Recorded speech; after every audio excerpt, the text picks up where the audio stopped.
Hi, this is Dr. Lenore Coleman coming to you today on For Your Health. I'm here in our studio in Atlanta, and as you know, on Saturdays we do our Sugar Busters from 11 to 12, and then around 1 o'clock or so, I usually, if I'm blessed enough to have a guest, for us to have a COVID conversation. Right now, all I care about is COVID.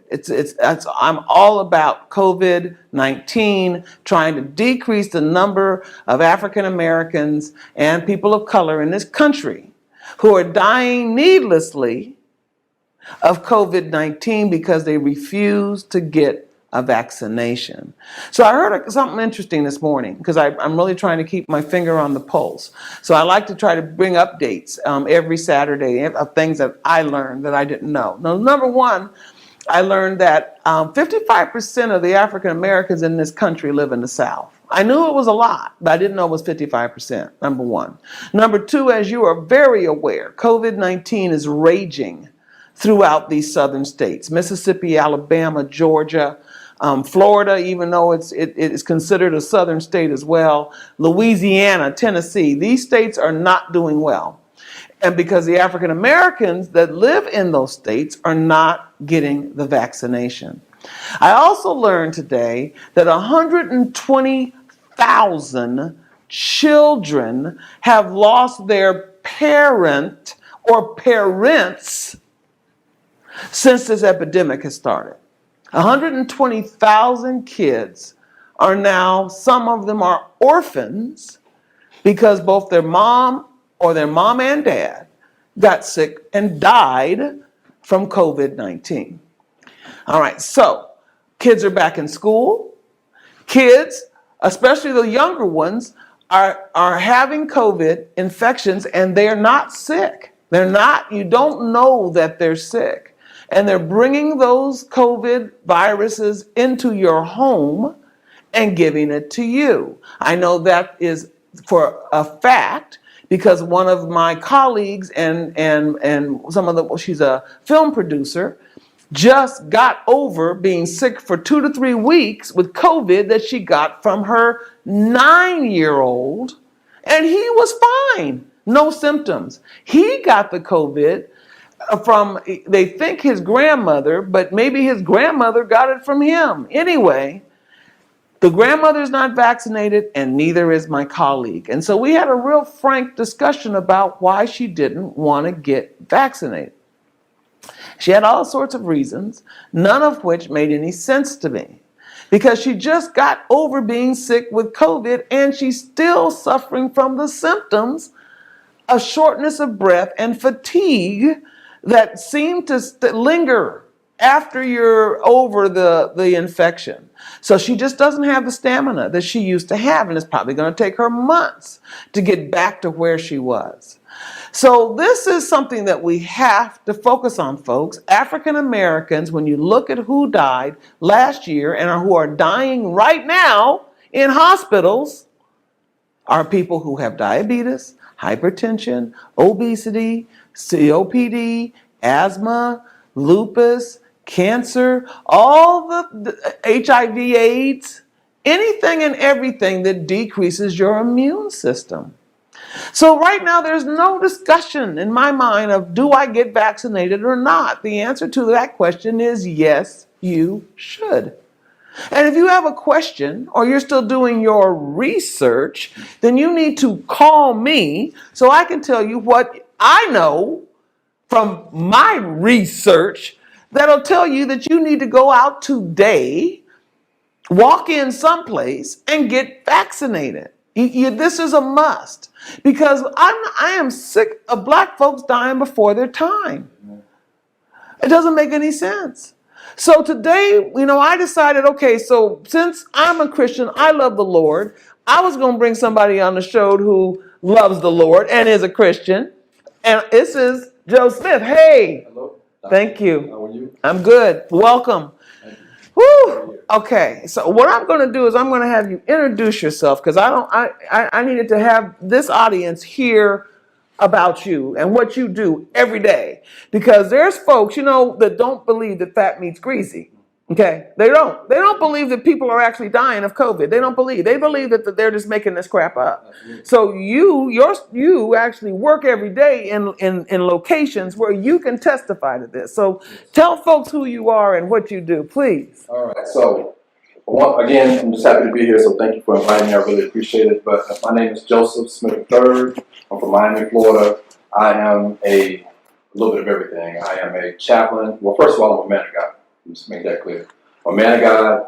I am a chaplain. I'm a pastor, record label owner of Jehovah Jams Records, and I'm so happy to be here. So I know we're going to get into a lot today. So just a little bit of background about me.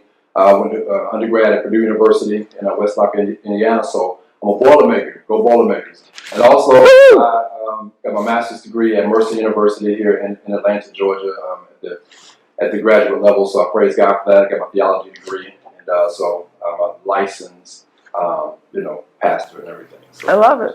I love it. So this is the kinds of guests that I'm having on this show, folks. People who are certified, qualified. Yes. Right? I'm not just kind of just walking down the street and saying, "Hey, you over there, come on over and get on for your health." Okay. I'm not grabbing folks. No. Okay. I ain't got nothing against them folks on the street, but I need people who have gone to school.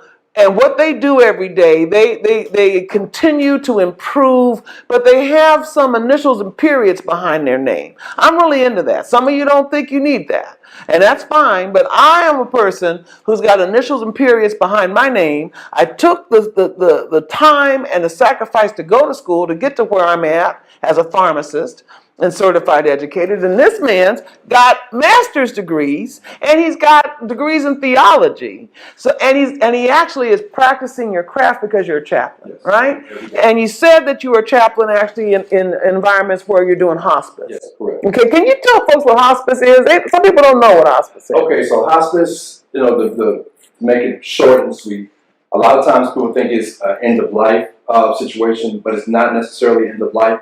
It's care that people need that they may not be able to get it at home. They may not be able to get it in a hospital setting, and so it's something where it's just an extra level of care, whether it's from the medical side, whether it's from the spiritual side. We have social workers that work with hospice patients. It's a little bit of everything, and then you have sometimes the palliative side of it, where people are being made to be comfortable, right, that type of thing. If it is an end-of-life situation, but sometimes people are in hospice care and they live for longer periods of time. Yeah. Not just that it's a death note where they might die in a couple of weeks or a month. Yeah, and listen, folks. You know what? We're Christians here, right? So you do understand that God's making them decisions.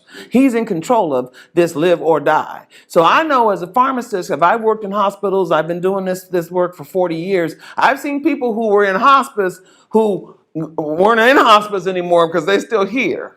Okay, I know people that have been told by their doctors that they got 4 months to live, and they're now counting 10 years, they're still here. So these are the decisions that you're working with families, right? Absolutely. Supporting them spiritually, yes, right? Praying with them, helping them get through this difficult time, right? Yes. And a lot of times, the misnomer, as somebody who's a chaplain, and this is something that I've discovered over the last couple of years of being a chaplain, a lot of times when people hear chaplain, they just think that someone, as a Christian, is trying to convert them to Christianity. Right.